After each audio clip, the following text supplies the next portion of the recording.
6. 들판에서 내뱉은 7가지 저주의 말이 가져오는 효과. 하나님 감사합니다. 주를 찬양하나이다. 장은 마침내 화덕에서 기어나오며 이렇게 소리쳤다. 부엉이 2마리가 이제야 떠났구먼. 오크 학스 팍스 막스 벼룩이라고 멍청이들 악마. 그런 얘기는 이제 진절머리가 난다. 머리가 종루처럼 쩡쩡 울린다고. 게다가 시장에서도 팔지 않은 곰팡이 난 치즈라니 제기랄. 이제 슬슬 내려가 볼까? 형님의 돈 지갑을 건졌으니 그걸 모조리 술과 바꿔볼까? 그는 기분이 좋아 어쩔 줄 몰라 하며 무슨 보물이라도 되는 듯이 지갑을 열고 들여다보았다. 그리고는 옷 매무새를 가다듬고 신발의 먼지를 털고 온통 재가 묻어 지저분해진 옷소매를 털어내고는 휘파람을 불며 방 안을 뛰어다니면서 값이 나갈 만한 무언가가 없을까 두리번거리기 시작했다. 그리고 이자보라 티에리에게 보석 대신 주기에 걸맞은 유리 세공품 부적을 화덕 위에서 집어들었다. 마지막으로 형님이 퍽 선심이나 쓰듯이 열어둔 문을 밀고 나가며 짓궂게도 그 방문을 아예 활짝 열어 젖혀놓고는 어린 새끼 새처럼 팔랑거리며 나선형 계단을 내려갔다. 나선형 계단을 내려가던 중 어둠 속에서 무언가 장의 발꿈치에 닿는 것이 느껴졌다. 그것은 무엇라고 투덜거리며 옆으로 비켜섰는데 아마도 카지모도인 것 같다고 생각했다.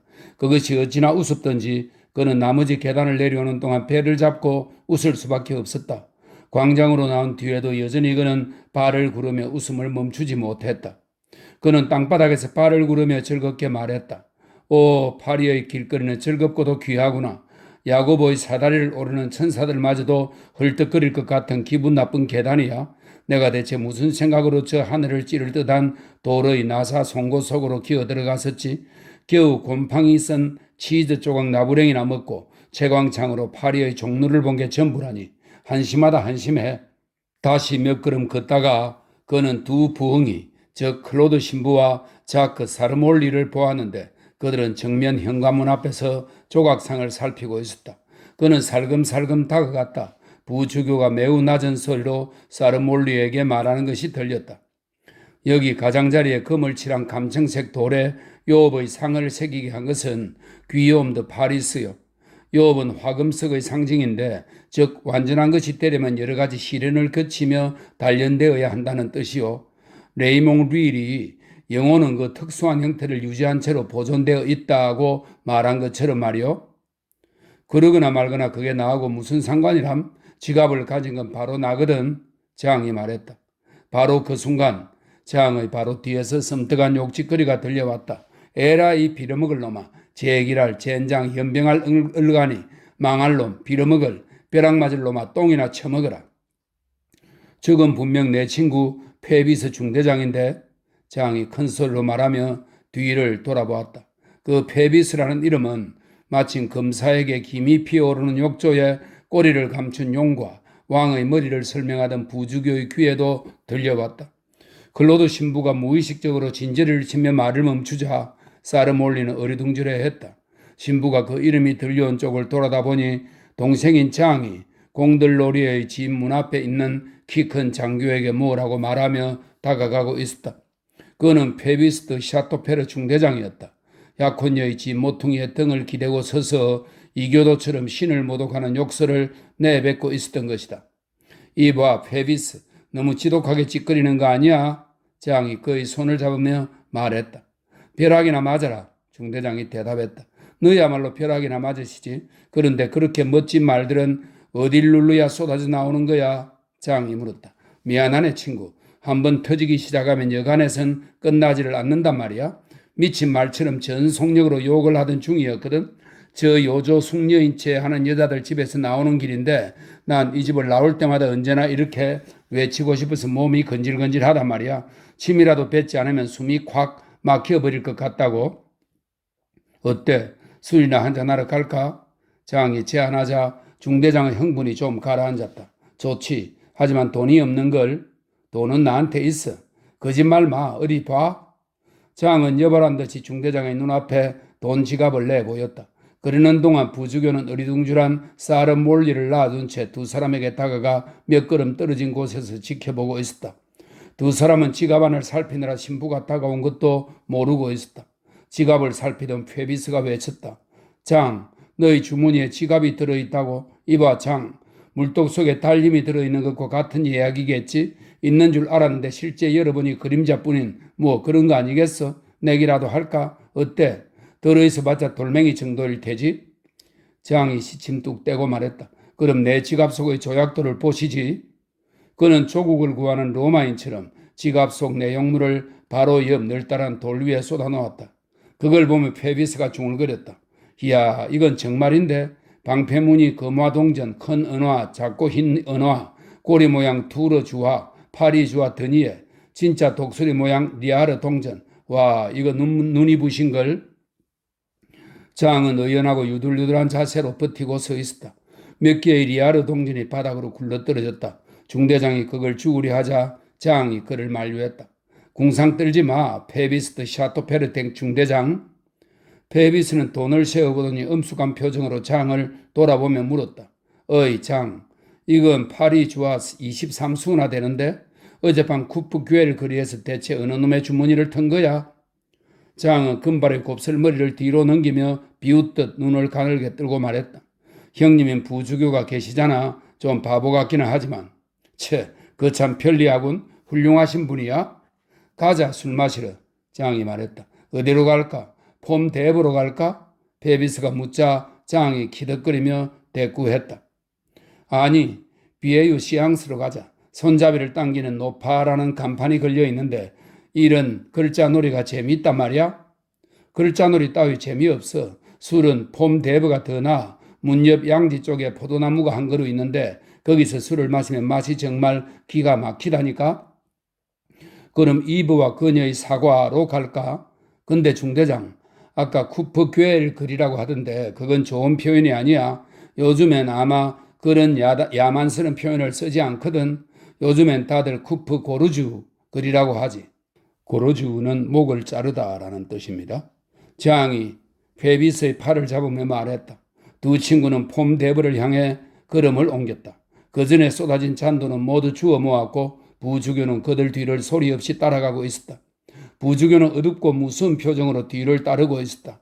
그가 그랭구아르를 만난 뒤로 페비스라는 이름은 그의 모든 생각을 지배하고 있었다. 저 청년이 바로 페비스일까? 부주교는 그가 실제로 그 페비스인지 아닌지 몰랐지만 아무튼 그 이름이 페비스라는 건 분명했다. 그 마술적인 이름만으로도 태평스런 두 친구의 뒤를 밟으며 불안하고 주의 깊게 그들의 이야기를 엿듣고 행동을 감시할 이유가 얼마든지 있었다. 더구나 그들 말을 몰래 엿듣는 것은 너무나 쉬웠다. 둘 다 지나가는 사람들마저 비밀 이야기까지 다 알아들을 정도로 몹시 큰 소리로 떠들고 있었기 때문이다. 결투와 여자, 술 이야기, 그 밖의 온통 터무니없고 어리석은 이야기들을 쉴 새 없이 짓거려대고 있었다. 어느 길 모퉁이를 막 돌아설 즈음 멀지 않은 곳에서 경쾌한 탬브린 소리가 들려왔다. 그 순간 클로드 신부는 페비스 장교가 장에게 말하는 소리를 들었다. 이런 젠장, 빨리 가자고. 아니 왜 그래 페비스? 저 집시 계집애가 날 볼까봐 그러지. 집시 계집애라고? 새끼 염소를 데리고 다니는 계집애 말이야. 에스메랄다란 말이군. 그래 맞아, 에스메랄다. 그 이름을 자꾸만 잊어버린다니까. 아무튼 어서 여길 지나가야 해. 길 한복판에서 날 알아보고 말이라도 걸어오는 날엔 아주 골치 아플 테니까. 페비스, 너 그 여자를 알아?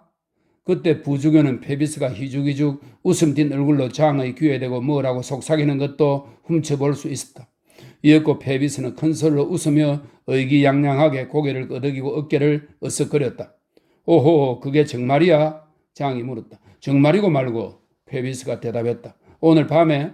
물론 오늘 밤에. 정말로 그 여자가 온다고? 당연하지. 그런데 왜 그러지? 어떻게 이런 일을 의심할 수가 있어? 페비스, 넌 정말 복받은 헌병이야. 부주교는 이들의 대화를 모두 엿들으며 온몸을 덜덜 떨기 시작했다. 이가 딱딱 부딪히고 몸이 떨리는 것이 눈에 확연하게 보일 정도였다.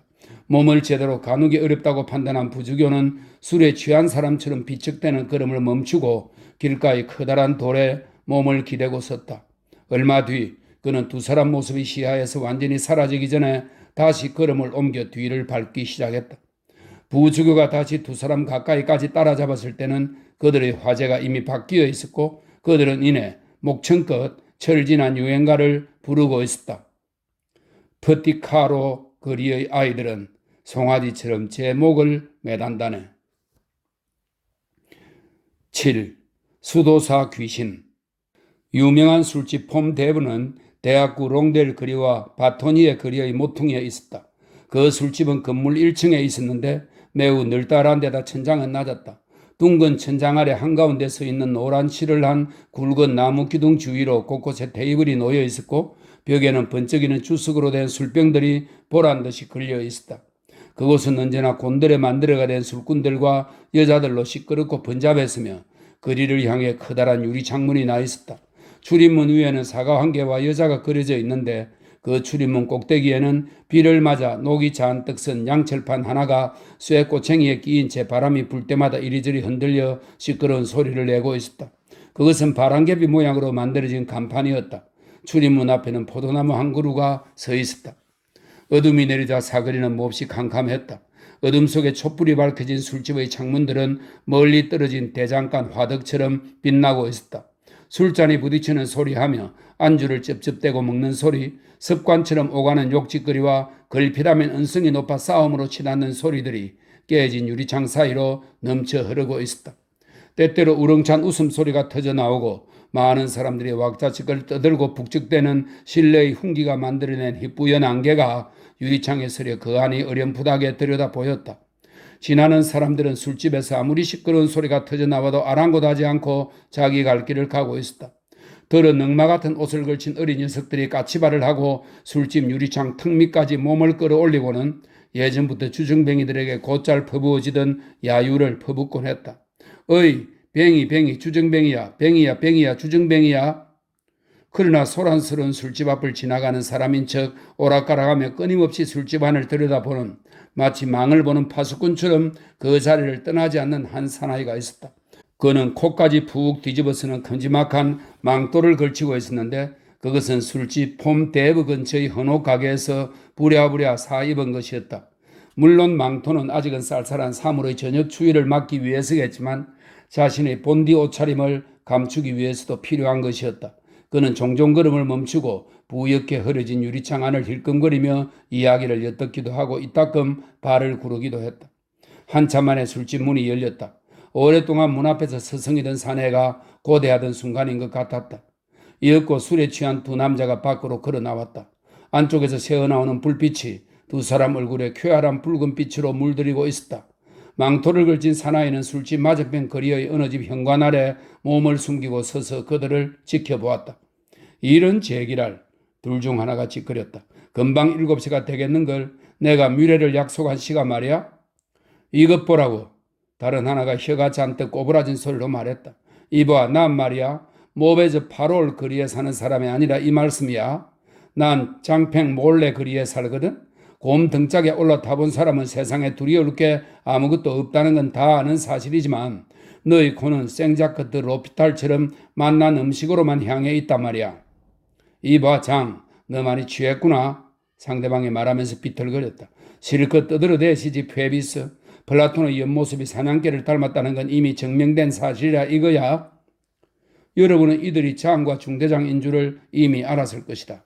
물론 어둠 속에서 그들을 지켜보고 있는 사람 역시 누구인지 알 것이다. 왜냐하면 갈지짝 걸음으로 비틀거리는 장과 중대장 뒤를 천천히 아주 조심스럽게 따라가고 있었기 때문이다. 중대장은 음주 경험이 많고 익숙해서인지 겉으로 보기에 전혀 흐트러짐이 없어 보였다. 그들의 뒤를 따라 걸으며 망토의 사나이는 온 신경을 집중하여 다음과 같은 흥미로운 이야기를 하나도 남김없이 주워들었다. 이봐, 좀 똑바로 걸을 수 없어? 학생 나리. 난 그만 가봐야 한단 말이야. 7시가 다 됐으니. 아까 얘기했잖아. 장, 난 여자를 만나러 가야 한다니까? 그래, 알았으니 날 내버려두고 가라니까? 내 눈에는 별도 폭죽 터지는 것도 다 보인다고. 너 뭐가 그리 좋아서 백가죽이 터지도록 웃는 거냐? 장, 헛소리 좀 집어치워. 근데 장, 돈 좀 남은 거 없나? 야, 진짜 맛 좋은 고깃집이었어? 장, 너도 알다시피 생미셸 다리에서 여자를 만나기로 했으니 다리 근처 팔루르데를 그 집으로라도 데려가는 수밖에 도리가 없겠지. 그러면 방값을 내야 하는데 그 허연 수염이 난 창녀 할망구가 외상으로 해줄 리는 없고 장 부탁이야. 너 아까 가지고 있던 돈을 모두 털어서 마셔버린 건 아니겠지? 설마 한 푼도 안 남겼어? 다른 시간들을 잘 소비했다는 기분은 식탁의 정당하고 맛 좋은 양념이야? 이런 빌어먹을. 헛소리 좀 작작하고 정신 나간 장 남은 돈 없어? 어서 내놓지 않으면 너희 주머니를 뒤져서 가져가겠어. 너가 아무리 요업 같은 문둥이에 가이사르 같은 옴쟁이라도 상관없어. 여보게 친구, 갈리아슈 거리는 한쪽은 베르리 거리, 다른 쪽은 틱스랑드리 거리로 이어졌었지. 그래 맞아. 여보게 착한 친구 장, 갈리아슈 거리는 그렇지. 그러니까 정신 차리고 파리 주화로 일수만 줘. 7시 약속이라니까 그러네. 모두 입 다물고 조용히 론도를 들으라. 그래, 후렴구를 잘 들어봐. 쥐들이 고양이를 잡아먹는 날에는 임금은 알아서 영주가 되리. 넓고 따스한 바다가 생장축제에서 얼어버리면 사람들은 보리라. 알아서의 사람들이 마을로 나오고 얼음 위로 나오리라. 옛기 지옥에나 떨어질 놈아, 네 어미 창자로 목이나 매달아라. 페비스가 이렇게 외치고는 술에 잔뜩 취한 장을 거칠게 떠미는 바람에 그는 벽에 힘없이 몸을 부딪히고는 그대로 필리프 오기스트의 길바닥 위로 널브러져 버렸다. 페비스에게 그나마 같은 술꾼으로서의 우정과 연민이 남아있었던지 시인이 파리 경계의 구석구석에 미리 준비해둔 부자들이 쓰레기더미라고 부르는 가난한 사람들의 베개 위로 장을 굴려보냈다. 중대장의 비스듬히 잘려있는 양배추 밑둥 위에 장의 머리를 올려놓자마자 그는 코를 골며 골아 떨어졌다. 그렇다고 중대장에게 장에 대한 원망이 아주 사라진 것은 아니었다. 악마의 수레가 지나는 길에 너를 싣고 가도 난 몰라 장. 페비스는 잠든 장을 향해 한마디 쏘아주고는 뒤돌아 걷기 시작했다. 망토를 두른 사나이는 계속해서 페비스의 뒤를 밟았다. 길바닥에 누워 잠든 장 앞에서 잠시 동안 망설였으나 깊은 한숨을 내쉬고는 계속 중대장의 뒤를 밟기로 마음먹었던 것이다. 우리도 별빛이 아름다운 길거리에서 단잠에 빠진 장을 두고 여러분만 괜찮다면 그들의 뒤를 따라가 보자. 생탕들에 자르크 거리로 나왔을 때 페비스는 문득 누군가가 자신의 뒤를 미행하고 있음을 느꼈다. 슬쩍 뒤돌아보자 사람의 그림자가 뒤쪽 벽에 바짝 달라붙는 것이 보였다. 그가 걸음을 멈추자 그림자도 멈추었으며 다시 걸음을 옮기자 그림자도 움직이기 시작한 것이다. 그러나 그는 크게 개의치 않았다. 멍청한 놈 같으니 난 땡전 한 푼 없다고 이렇게 속으로 중얼거렸을 뿐이다. 오팅 학교의 정면에서 그는 걸음을 멈추었다. 비록 하는 둥 마는 둥 근성이었지만 그가 조금이나마 공부를 했던 곳이 바로 이 학교였는데 아직도 직구전 학생 시절의 버릇이 남아있었던지라 현관문 오른쪽 피에르 베르트랑 추기경의 조각상에 새겨놓은 호라티우스의 풍자시에서 프리아포스가 왕년에 나는 무화과 나무의 줄기였다라고 그토록 고통스럽게 불평하고 있는 그런 종류의 모욕을 겪게 하지 않고 그 앞을 지나치는 경우란 거의 없었다. 그가 지금까지 수도 없이 되풀이하던 행사였으므로 거기에 새겨져 있는 오탱 주교라는 글씨가 거의 다 지워져 있을 정도였다. 그는 평소에 하던 대로 조각상 앞에서 걸음을 멈추었다. 주위에는 개미 한 마리도 보이지 않았다. 그가 고개를 들고 태연하게 바지 끈을 묶으려 할 때 그에게 천천히 다가오는 그림자가 있었다. 그림자는 매우 천천히 움직이고 있었으므로 모자와 망토를 걸치고 있는 것을 자세히 살필 수 있었다. 그의 가까이에 이르자 그림자는 걸음을 멈추고 베르트랑 추기경의 조각상보다도 더 꼼짝 않고 우뚝 서 있었다. 그리고 어둠 속에서 빛나는 고양이의 눈처럼 야릇한 빛이 가득한 눈으로 페비스를 뚫어져라 쏘아보았다. 중대장은 매우 용맹스러운 사나이였으므로 날카로운 칼을 든 도둑을 만났다 해도 크게 두려워하지 않았을 것이다. 하지만 어둠 속에서 마치 화석이나 조각상처럼 천천히 다가오는 그림자는 왠지 뒷덜미를 섬뜩하게 만들었다. 그 무렵 세상에는 한밤중에 거리를 돌아다닌다는 수도사 귀신 이야기가 나돌고 있었는데 그 순간 그의 머릿속에 그 이야기가 생각났던 것이다. 그는 잠깐 동안 상대를 살핀 뒤 되도록 웃음을 지으려 애쓰며 입을 열었다. 여보시오, 당신은 도둑인 모양인데 혹시 내 호주머니를 노리고 있다면 미안하게도 호두 껍데기에 대드는 외갈이나 마찬가지요. 나는 몰락한 집안의 자식이니 말이요. 차라리 이 학교 교회당에 나무 십자가의 조각을 담은 진짜 은그릇이 있으니 그리로 가보는 게 나을 거요. 순간 그림자의 망토 속에서 독수리 발톱처럼 생긴 손가락이 뻗어나오더니 페비스의 팔을 힘있게 잡아당겼다. 그와 동시에 그림자가 말했다. 페비스 드 샤토페르 중대장. 아니, 당신 누군데 내 이름을 알고 있어? 페비스가 말했다. 당신 이름만 아는 게 아니오. 오늘 저녁에 누군가를 만나기로 되어 있지 않소? 망토의 사나이는 무덤에서 들려오는 듯한 기분 나쁜 목소리로 말했다. 그렇소. 페비스는 어리둥절하여 대답했다. 7시에 말이지? 15분쯤 남았어. 팔루르델의 집에서? 그렇소. 생미셸 다리 부근의 여인숙이고 주기도문의 구절을 빌리자면 천사장 성 미카엘의 다리요. 불경스러운 놈이군. 여자를 만나기로 했지? 유령이 물었다. 솔직히 말하겠소. 이름이 뭐지? 에스메랄다. 페비스는 가슴을 펴고 당당하게 대답했다. 그는 점차 평온을 되찾고 있었다. 그 이름을 들은 그림자는 잡고 있던 페비스의 팔을 거칠게 흔들었다. 페비스 드 샤토페르 중대장, 거짓말하지 마시오. 그때 분노로 붉게 물든 페비스의 얼굴을 보고 깜짝 놀라 움찔하자 그는 뒤로 물러서면서 그림자에게 꽉 잡혀있던 팔을 힘껏 뿌리치고 재빨리 허리춤의 칼자루에 손을 갖다 대었다. 화가 머리 끝까지 치민 페비스 앞에서 망토를 걸친 사나이 역시 꿈쩍도 않은 채 음산한 표정으로 서 있었다. 누가 이들의 모습을 보았다면 간담이 서늘해졌을 것이다. 그것은 돈 주왕과 조각상의 싸움과도 같은 것이었다. 신들이여 굽어 살피소서. 이 샤토페르에게 그따위 말을 하다니 어디 한번 짓거려 보거라. 중대장이 외쳤다. 너는 거짓말을 하고 있어. 그림자가 차갑고 태연하게 말했다. 중대장은 이를 갈았다. 수도사 귀신도 유령도 망령이나 미신에 관한 소문도 까마득히 잊은 채 그 순간 그에게는 한 무례한 사나이와 모욕밖에는 눈에 뵈는 것이 없었다. 오냐 좋다. 그는 분노로 숨이 막히는지 더듬거리며 말했다. 이어서 칼을 빼들었으나 공포를 느낄 때와 마찬가지로 분노 때문에 몸을 떨며 띄엄띄엄 소리쳤다. 이쪽이다. 자 덤벼라. 칼을 빼. 길바닥에 너희 피를 뿌려주마. 그러나 상대는 눈 하나 깜짝하지 않았다. 그의 적은 경계를 늦추지 않고 당장이라도 공격할 태세를 갖추고는 페비스 중대장이라고 말했는데 그 어조는 매우 고통스럽게 떨리고 있었다. 당신은 미래의 약속을 잊었소?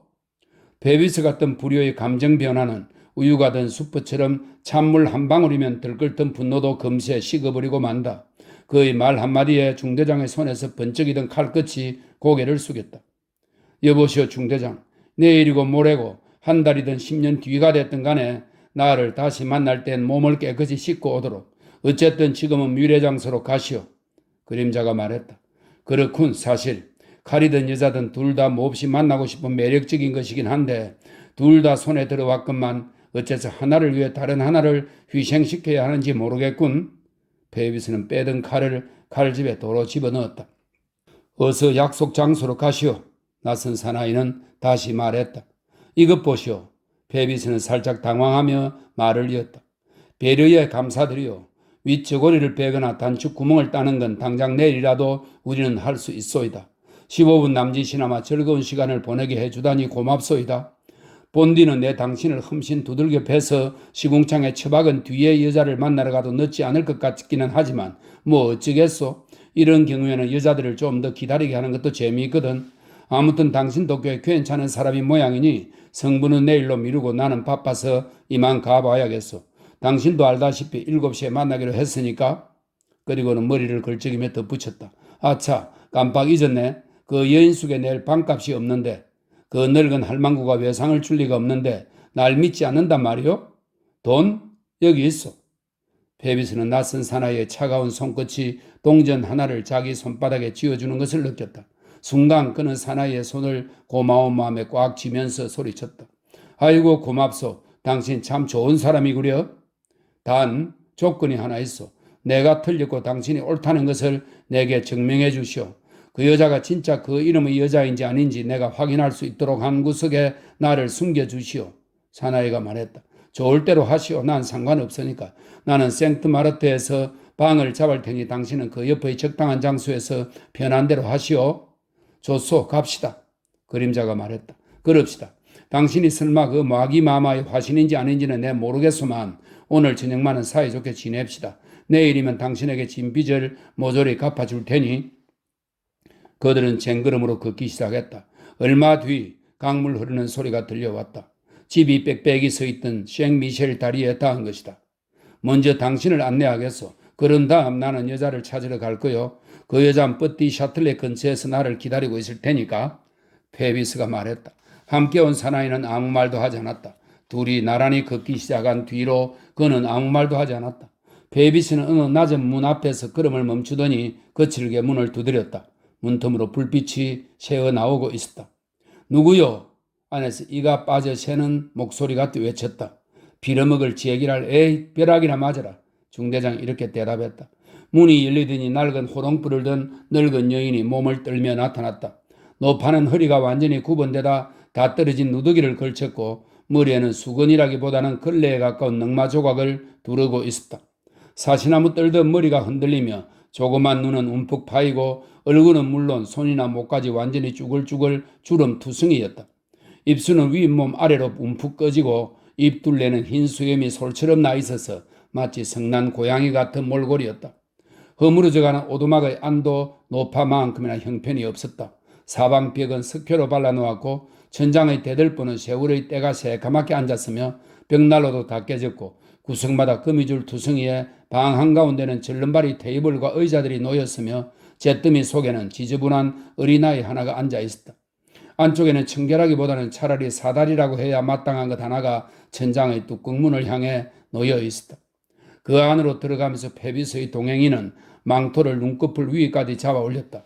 그 사이 중대장은 살아센 사람처럼 무슨 주문을 읊조리면서 그 경탄할 만한 레니에가 말한 것처럼 황급히 일엑기 속에 태양을 빛나게 하는 일을 했던 것이다. 그는 생트마르트의 방을 줘 라고 말하며 노파에게 돈을 건넸다. 노파는 그를 귀족처럼 대접하며 그 돈을 서랍에 넣었다. 물론 그 돈은 조금 전 검정망토의 사나이가 페비스에게 준 것이었다. 노파가 등을 돌린 사이 잿더미 속에서 놀던 머리는 부스스하고 넝마를 입은 어린아이가 재빨리 서랍으로 다가가 그 거마를 움켜쥐더니 땔감에서 잡아뜯은 가랑잎 하나를 넣어 놓았다. 노파는 그들을 날이라고 부르며 자기를 따라오라고 신호하고 앞장서서 사다리를 올랐다. 위층에 이르자 노파는 호롱불을 선반 위에 내려놓았다. 페비스는 단골답게 그 집의 구조를 훤히 알고 있었으므로 어두운 방으로 통하는 문을 열며 동행인에게 말했다. 이리로 들어가시오. 망토의 사나이는 아무 말 없이 그가 가리키는 곳으로 들어갔다. 이어서 문이 닫혔다. 그는 페비스가 문의 빗장을 잠그고 조금 뒤 노파와 함께 다시 아래로 내려가는 소리를 안쪽에서 듣고 있었다. 불빛은 완전히 사라지고 없었다. 제7편 마지막 글입니다. 8. 강 쪽으로 난 창문의 가치. 클로드 프롤로 설명입니다. 왜냐하면 여러분은 페비스보다 똑똑한 분들이므로 이 사건에 나온 수도사 귀신이 다름 아닌 부주교임을 알고 있으리라고 짐작하므로. 클로드 프롤로는 더럽고 어두운 방 안에서 잠시 동안 이리저리 더듬어보았다. 그 방은 건축가가 지붕과 옹벽의 접촉점에 만들어 놓은 골방이었다. 페비스는 그것을 계집이라고 불렀는데 수직으로 잘린 방은 세목골이었으며 창문도 채광창도 없이 지붕의 기울기가 심해 똑바로 서 있기조차 어려웠다. 그래서 클로드 부주교는 발밑에서 풀썩거리는 먼지와 벽토 부스러기 속에 그냥 웅크리고 앉아있을 수밖에 없었다. 머리가 타는 듯이 뜨거워지고 있었다. 그는 주위를 더듬어 깨진 유리 조각 하나를 찾아냈다. 뜨거운 이마에 그것을 갖다 대자 열이 식는 것 같다 조금쯤 마음이 가라앉았다. 이때 부주교의 어두운 마음속에는 어떤 생각들이 떠오르고 있었을까? 그것은 그 자신과 신만이 알 수 있을 것이다. 에스메랄다, 페비스, 자크 샤르몰리. 그가 끔찍이 아끼지만 지금은 진흙 속에 팽개쳐 두고 온 동생, 부주교라는 성직, 혹은 팔루르델의 집에까지 끌고 간 사회적인 명성, 이런 모든 영상과 사건은 어떤 숙명적인 순서에 따라 그의 머릿속에 조직되어 있었을까? 나는 그것을 설명할 도리가 없다. 그러나 이런 생각들이 그의 머릿속에서 끔찍스럽고 무서운 집단을 이루고 있었던 것만은 분명하다. 그렇게 15분 정도를 기다렸다. 그동안 그는 마치 100살은 먹은 것처럼 느껴졌다. 그때 갑자기 나무 계단이 삐걱거리는 소리가 들리며 인기척이 느껴졌다. 곧이어 마룻바닥의 뚜껑문이 열리고 한 줄기 빛이 들어왔다. 그가 웅크리고 앉은 다락방에 벌레 먹은 문에 큼지막한 틈새가 있어서 그곳에다 얼굴을 바짝 대었다. 그렇게 하여 그는 옆방에서 일어나는 일을 사사치 엿볼 수 있었다. 먼저 고양이 얼굴을 한 노파가 등불을 들고 문으로 들어왔다. 다음으로 페비스가 콧수염을 말아 올리며 들어오고 마지막으로 제3의 인물이 아름답고 어여쁜 에스메랄다가 들어왔다. 그녀의 모습은 부주교의 눈에 마치 땅에서 솟은 눈부신 환상처럼 보였다. 클로드는 부들부들 떨었다. 눈에는 구름이 끼고 맥박이 어찌나 심하게 요동치는지 모든 것이 주위에서 요란한 소리를 내며 소용돌이 치는 것만 같았다. 아무것도 보이지 않고 아무것도 들리지 않았다. 다시 정신을 차렸을 때는 페비스와 에스메랄다가 둘이서 등불 옆 괴짝 위에 앉아 있었는데 부주교의 눈에는 젊은 두 사람의 얼굴과 다락방 안쪽의 초라한 침대가 불빛 속에 두드러져 보였다. 초라한 침대 옆에는 작은 창이 있었는데 빠끔이 뚫린 창에는 마치 비에 젖은 거미줄처럼 구멍이 뚫려 있어 그 사이로 하늘 한쪽과 저 멀리 부드러운 구름 이불 위에서 잠들어 있는 달이 보였다. 처녀는 붉게 상기된 얼굴로 어쩔 줄 몰라 하고 있었다. 기다란 속눈썹이 발그레한 볼에 그늘을 만들어 주었다. 그녀는 감히 장교를 똑바로 쳐다보지도 못했으나 장교는 환하게 빛나고 있었다. 그녀는 어색한 듯 귀엽고도 반복적인 몸짓으로 긴 의자 위에 손가락 끝으로 알 수 없는 어떤 무늬를 그리면서 자기 손가락을 쳐다보고 있었다. 그녀의 발은 보이지 않았는데 새끼 염소가 그 위에 웅크리고 앉아 있었기 때문이다. 중대장의 차림새는 매우 멋졌다. 목과 손목에 리본 술이 달려 있었는데 그것은 그 시절 유행의 첨단을 걷는 매우 세련된 복장이었다. 클로드 신부는 관자놀이에서 피가 끓어올라 두 사람이 주고받는 말을 제대로 알아들을 수가 없었다. 연인들이 나누는 대화란 너무나 뻔하다. 그것은 나는 당신을 사랑해요의 반복일 뿐이다. 더구나 그것은 어떤 장식음이 곁들여져 있지 않으면 아무 상관없는 사람들이 들으면 그저 따분하게만 한 맥 빠진 음악적인 말에 지나지 않는다. 그러나 클로드는 결코 냉담한 제3자처럼 듣고 있지 않았다. 아, 제발 저를 쌍스러운 여자라고 생각하지 말아주세요, 페비스. 제가 저지른 실수는 정말 죄송하게 생각해요. 처녀는 고개도 들지 못한 채 말했다. 그대를 경멸하다니 그럴 리가 있어. 그런데 왜 그런 말을? 그대를 쌍스럽다고 생각하다니 정말 사랑스럽군요. 장교는 그야말로 익숙하고도 세련된 말투로 칭찬의 말들을 쏟아냈다. 제가 당신 뒤를 쫓아다녔잖아요. 그런 이야기라면 아가씨, 우리는 서로를 오해하고 있는 거요. 아가씨 말대로 남자 뒤를 따라다닌 그대를 경멸하는 것이 아니라 미워하고 있어. 그녀는 깜짝 놀라 눈을 동그랗게 뜨고는 그를 쳐다보았다. 저를 왜 미워하세요? 제가 뭐 잘못했나요? 그대는 나를 이렇게 애타게 만들었지 않소. 그건 그렇지 않으면 제가 한 맹세를 저버리게 되기 때문이었어요. 그렇게 되면 부모님을 영영 만나지 못하게 될 테고 부적도 효력을 잃게 돼요. 하지만 이젠 상관없어요. 이젠 아버지도 어머니도 필요 없어졌어요. 그렇게 말하며 그녀는 기쁨과 애정의 눈물로 글썽이는 크고 검은 눈을 들어 페비스를 가만히 바라보았다. 대체 뭐가 뭔지 못 알아듣겠구려. 그가 이렇게 말하자 에스메랄다는 잠시 그대로 있었다. 이윽고 크고 검은 두 눈에서 눈물이 흐르고 붉은 입술 사이로 깊은 한숨이 새어나왔다. 장교님, 전 당신을 사랑해요. 그녀의 주위로 순결한 향기와 정절의 매력이 감돌고 있어서인지 페비스는 그녀와 함께 있어도 마음이 아주 편한 상태는 아니었다.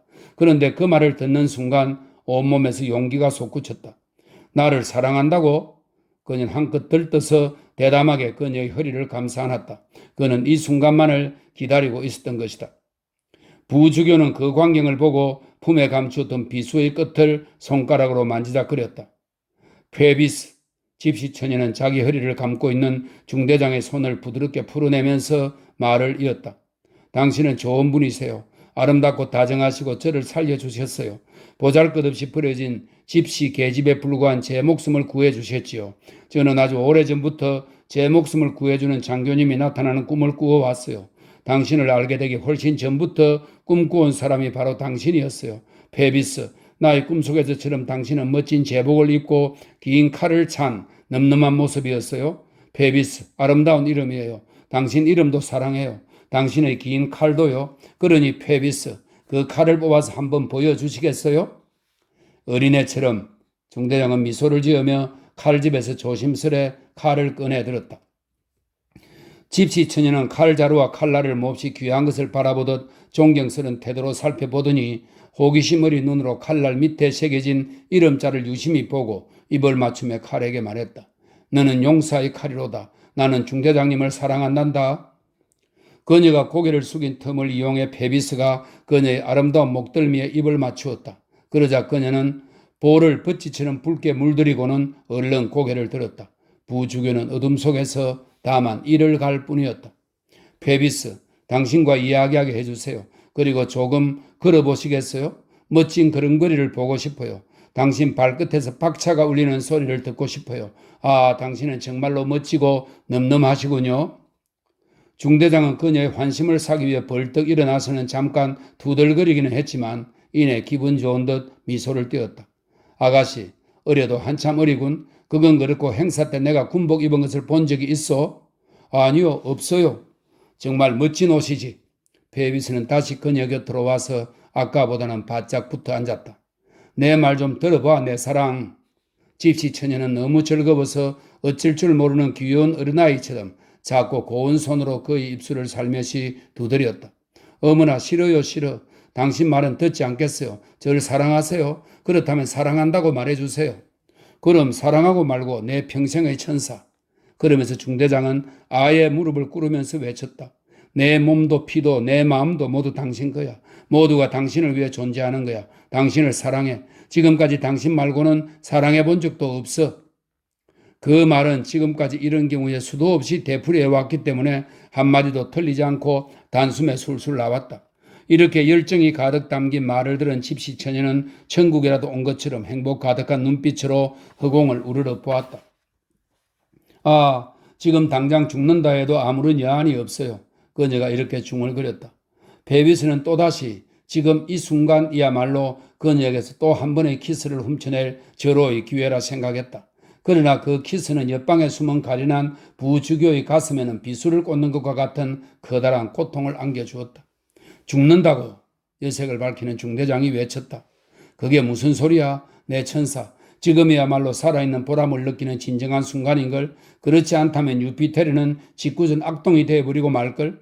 이렇게 달콤한 순간이 시작되는 때 죽음이라니 농담도 심하군. 그건 절대 안 돼. 내 말 들어봐. 사랑하는 시밀라르? 아니야, 에스메랄다. 아, 이거 미안. 왠지 당신 이름은 꼭 사라센식 이름 같아서 입에 붙질라나. 꼭 가시던 뿔에 걸리는 것처럼 중간에 가로막힌단 말이야. 어머나, 저는 제 이름이 독특하고 예쁘다고 생각했었는데 당신 마음에 안 드신다니 저를 그냥 고통이라고 부르셔도 괜찮아요. 아, 별것도 아닌 것을 가지고 그렇게 울지 말아요. 그깟 이름에 익숙해지면 나아질 거야. 저기 사랑하는 시밀라르, 나는 당신을 너무나 사랑해. 정말이지 내 가슴이 터져버릴 지경이야. 이토록 당신을 사랑하는 게 나 스스로도 이상할 정도야. 그 여자가 그걸 알면 화가 나서. 그녀는 질투가 나는지 그의 말을 가로막았다. 그게 어떤 여자죠? 누군데요? 에이, 아무것도 아니야. 그보다 당신은 나를 사랑하지. 그럼요. 그럼 됐어. 내가 당신을 얼마나 사랑하는지 당신도 알게 될 거야. 만약 내가 당신을 세상에서 가장 행복한 사람으로 만들지 못한다면 대악마 넵투누스 신이 나를 찔러 죽여도 좋아. 우리 어디 좋은 곳에 아담한 집을 구합시다. 그리고 부하들을 당신 방 창문 아래 세워두겠어. 그들은 모두 말을 타고 다니고 민용 중대장의 부하들 따위는 우습게 여기지. 창병들도 있고 대궁병도 그리고 장포병도 있어. 릴리 창고 앞에서 펼쳐지는 파리 시민의 행렬에도 당신을 데려갈 거야. 대단한 장관이야. 8만에 이르는 무장한 병사, 3만 개의 흰 갑옷, 동의 또는 쇠사슬 갑옷, 다양한 직장단체의 깃발이 67개나 되고 고등재판소, 회계감사원, 조세국, 조폐국 등등의 깃발도 있어. 말하자면 어마어마한 대규모 행렬이지. 또 왕궁에 있는 사자들도 보여주겠어. 여자들은 그런 구경거리를 좋아하니까. 여자는 황홀하고 즐거운 생각에 빠져서는 목소리만 꿈결처럼 듣고 있었을 뿐 그가 하는 말의 의미 따위는 전혀 듣고 있지 않았다. 당신을 행복하게 해주겠어. 이렇게 말하면서 중대장은 슬그머니 여자의 허리띠를 풀었다. 어머, 뭘 하시는 거예요? 그녀는 깜짝 놀라 강한 어조로 말했다. 페비스의 똘발 행동에 놀란 그녀가 몽상에서 깨어나는 순간이었다. 무슨? 아무것도 아니요. 난 다만 우리가 함께 있을 때만큼이라도 요란하고 거추장스러운 옷차림은 벗어 던져야 한다고 말하려는 것뿐이요. 우리가 함께 있을 때라고 하셨나요, 나의 페비스? 그녀는 다정스레 말하고 다시 생각에 잠겨 조용해졌다. 중대장은 그녀의 다소곳한 태도에 힘을 얻어 이번에는 허리를 살짝 안아보았는데 그녀는 더 이상 저항하지 않았다. 이어서 그는 가련한 처녀의 윗지고리 끈을 살며시 풀기 시작했는데 그녀의 목장식은 이제 완전히 벗겨져 있었으므로 어둠 속에서 숨을 헐떡이며 지켜보던 신부는 침을 삼키며 지평선의 안개 속에서 달덩이가 솟아오르듯 그녀의 벌거벗은 포동포동하고 아름다운 밤색 어깨가 엷은 옷감 너머로 서서히 드러나는 것을 지켜보고 있었다. 그녀는 이제 페비스가 하는 대로 가만히 있었다. 더욱 대담해진 중대장의 눈빛이 욕정으로 번들거리는 것을 그녀는 알아차리지 못하는 것 같았다. 갑자기 그녀가 돌아보며 무한한 사랑을 담아 그를 불렀다. 페비스, 당신의 종교적 신념은 뭐예요? 그걸로 저한테 많은 것을 가르쳐 주세요. 내 종교적 신념이라고? 중대장은 싱겁다는 듯 큰 소리로 끌끌 웃으며 말했다. 내 종교적 신념으로 당신을 가르쳐 달라고? 농담하지 마. 내 종교적 신념으로 뭘 하려고 그래? 우리가 결혼하기 위해서예요. 그녀가 대답했다. 중대장의 얼굴은 놀라움과 경멸과 태연스러움과 너가 무슨 상관이냐는 듯 전혀 개의치 않으면서도 불타는 정념이 뒤섞인 복잡한 표정이었다. 이봐, 무슨 소리야? 결혼이라고? 페비스의 말에 집시 처녀는 금세 얼굴이 파리해지며 서글픈 듯 고개를 툭 떨어뜨렸다. 여봐요, 아름다운 아가씨. 페비스는 다시 정다운 목소리로 말을 이었다. 결혼? 그런 미친 짓거리가 그렇게 중요한가? 신부 앞에서 라틴어를 찌끄리지 않으면 사랑할 자격도 없다는 건가? 매우 부드럽고 간사한 목소리로 말하면서 그는 여자 곁으로 바싹 다가앉아 그녀의 매끈하고 매혹적인 허리를 다시 감싸 안았다. 그의 눈은 더욱 불타올랐는데 페비스도 일리아스에 등장하는 그때, 즉 유피테르가 너무나 우스운 짓을 하는 바람에 선량한 호메로스가 구름에게 도움을 요청하러 가야만 했던 그 긴박한 때를 맞고 있었다. 그 사이 클로드 신부는 모든 광경을 하나도 빠짐없이 보고 있었다. 그는 다 썩은 술통의 늘반지로 만들어진 문틈 사이로 맹금류 같은 눈을 이글거리며 노려보았다. 약간 그무스름한 피부에 어깨가 넓은 신부는 지금까지 수도원의 엄숙한 공기 속에서 정결하게 살아온 터라 애욕과 밤의 쾌락과 유격에 불타는 광경을 목격하자 몸이 떨리고 피가 끓어오고 있었다. 젊고 아름다운 아가씨가 타오르는 불꽃 같은 청년에게 맨살이 드러나 몸을 맡기고 있는 것을 보자 그의 혈관 속에는 뜨거운 남물이 흐르는 것만 같았다. 그의 마음속에서 이상한 동요가 일기 시작했다. 그의 눈은 엄탕한 질투심으로 불타 그녀의 옷핀이 모두 풀려버린 그 아래를 뚫어져라 바라보고 있었다. 그 순간 벌레 먹은 문살에 몸을 바싹 붙이고 있던 이 불쌍한 사나이의 얼굴을 보았다면 사냥을 허겁지겁 잡아먹는 성냥이를 우리 속에서 노려보는 호랑이의 얼굴을 연상할 수 있었을 것이다. 그의 눈동자는 문틈에서 촛불처럼 반짝반짝 빛나고 있었다. 갑자기 페비스는 날렵한 동작으로 집시 처녀의 목 장식을 잡아 뜯었다. 창백한 얼굴로 생각에 잠겨있던 가엾은 처녀는 꿈에서 깨어나듯 소스라치게 놀라며 기필코 정복하고야 말겠다며 달려드는 장교로부터 얼른 떨어져 나왔다. 그리고 발가벗겨진 자신의 목과 어깨를 내려다보고는 부끄러움과 당황스러움으로 붉어진 얼굴을 숙이며 고운 두 팔로 가슴을 감싸 안았다. 타오르는 불길 같은 그녀의 뺨이 없었더라면 말없이 서 있는 그녀의 모습은 마치 수치심의 조각상처럼 보였을 것이다. 그녀는 두 눈을 내리 깔고 있었다. 그때 중대장은 그녀의 목에 걸려있는 고스란히 드러나 있는 부적을 보았다. 그건 뭐지? 핑계를 찾은 듯 그는 방금 자신의 소나기에서 벗어난 아름다운 아가씨에게 다시 다가갔다. 손대지 말아요. 그녀는 세차게 말했다. 이건 제 수호신이에요. 제가 순결을 지키고 있으면 언젠가 아버지나 어머니를 만나게 해줄 부적이라고요. 저를 그만 놓아주세요. 네, 중대장님. 아, 어머니, 어디 계세요, 어머니. 저를 도와주세요. 제발 부탁이에요. 페비스, 제 목장식을 돌려주세요. 페비스는 뒤로 한 걸음 물러나며 차가운 어조로 말했다. 그렇군, 아가씨. 나를 사랑하지 않는군. 잘 알겠어. 당신을 사랑하지 않다니요? 가련하게도 불행한 아가씨는 이렇게 외치며 중대장에게 매달리듯이 하여 자기 옆에 앉혔다. 당신을 사랑하지 않는다니 그게 무슨 말씀이세요? 나의 페비스? 어떻게 그런 말씀을? 너무해요. 제 가슴이 찢어질 것 같아요. 그래요. 다 가지세요. 저를 마음대로 하세요. 저는 모두 당신 것이에요. 부적 따위가 무슨 소용이겠어요? 당신이 제겐 곧 어머니예요. 당신을 그만큼 사랑하니까요. 페비스, 나의 사랑. 저를 보세요. 저를 버리지 마세요. 제 발로 걸어와서 당신을 찾는 저를 버리지 말아주세요. 제 마음도 몸도 영혼도 모두 당신 것이에요. 그래요. 좋아요. 결혼 같은 건 바라지 않을게요. 당신이 싫다는 것은 하고 싶지 않아요. 저는 그저 떠돌아다니는 비참한 여자예요. 하지만 당신은 당당한 귀족이신데 정말로 말도 안 되는 일이죠. 떠돌이 춤추는 여자가 장교님과 부부가 되다니. 제가 잠시 돌아섰나 봐요. 저는 그냥 당신의 애인이 되겠어요. 당신이 싫다고 이제 그만 떠나라고 하기 전까지는 당신 여자로 당신에게 즐거움을 드리며 그냥 곁에 있을게요. 저는 태생이 그런 걸요. 더럽혀지고 업신여김 당하고 정조를 빼앗기고 그럼 뭐 어때요? 당신에게 사랑을 받을 수만 있다면 저는 개의치 않아요. 여자들 가운데서 가장 자랑스럽고 행복한 여자가 될 거예요. 하지만 제가 늙거나 추해지면 당신을 사랑하기에는 어울리지 않게 되더라도 당신의 시중을 들도록 허락해 주세요. 다른 여자들은 당신의 견장에 술을 넣겠지만 저는 하녀니까 박차를 닦고 군복을 손질하고 성마용 장화의 먼지를 털어드릴게요. 그 정도는 가볍게 봐주시겠죠? 베비스. 다만 그때까지는 저를 사랑해 주세요. 집시 여자들에게 필요한 것은 오직 그것뿐이에요. 공기와 사랑뿐이랍니다. 이렇게 말하면서 그녀는 베비스의 목에 두 팔을 감고서 애원하듯 아름다운 미소와 함께 눈물로 가득 찬 눈으로 그를 찬찬히 바라보았다. 그녀의 날렵한 어깨선은 장교복의 저고리와 딱딱한 장식들에 짓눌리고 있었다. 밤 벌거숭이가 된 그녀의 상체를 무릎 위에서 비비 털고 있었다. 중대장은 취한 듯 불타는 입술을 아름다운 아가씨 어깨에 바싹 붙였다. 아가씨는 고개를 뒤로 젖힌 채 멍하니 허공을 바라보며 그 입맞춤 아래서 몸을 가늘게 떨고 있었다. 벼랑간 베비스의 머리 위로 그녀는 또 하나의 머리를 보았다.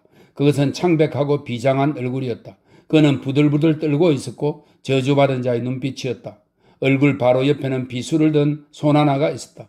그것은 바로 부주교의 얼굴과 손이었다. 그는 문을 부수고 뛰쳐나왔던 것이다. 베비스는 그를 발견하지 못하고 있었다. 처녀는 난데없이 무시무시한 사람이 나타나자 눈으로 보고 있으면서도 얼어붙은 것처럼 꼼짝 못하고 소리도 지르지 못했다. 마치 흰꼬리 독수리가 눈을 부릅뜨고 비둘기집 안을 잔뜩 노리고 있을 때 머리를 들고 있는 한 마리 비둘기와도 같았다. 그녀는 비명조차 지를 수 없었다. 칼이 베비스의 머리 위에서 아래로 내려갔다가 김을 뿜으며 다시 올라가는 것이 보였다. 으악! 중대장은 이렇게 소리 지르며 바닥으로 털썩 쓰러졌다. 그녀도 정신을 잃었다. 그녀가 눈을 감았을 때, 아니 모든 감각이 사라졌을 때 그녀는 자기 입술 위에 불처럼 뜨거운 것이 닿는 것을 느꼈다. 그것은 사형 집행인의 빨갛게 달군 쇠보다도 더 뜨겁게 불타오르는 입맞춤이었다. 겨우 정신을 차렸을 때 그녀는 야경 군인들에게 둘러싸여 있었다. 피투성이가 된 페비스는 어디론가 옮겨졌고 신부도 이미 자취를 감춘 뒤였다. 방 안, 강 쪽으로 난 창문이 열려 있었다. 장교의 것으로 짐작되는 망토 하나가 발견되었다. 주위에서 사람들이 이렇게 떠드는 소리가 그녀의 귀에 들려왔다. 중대장을 찌른 그 마녀가 분명해.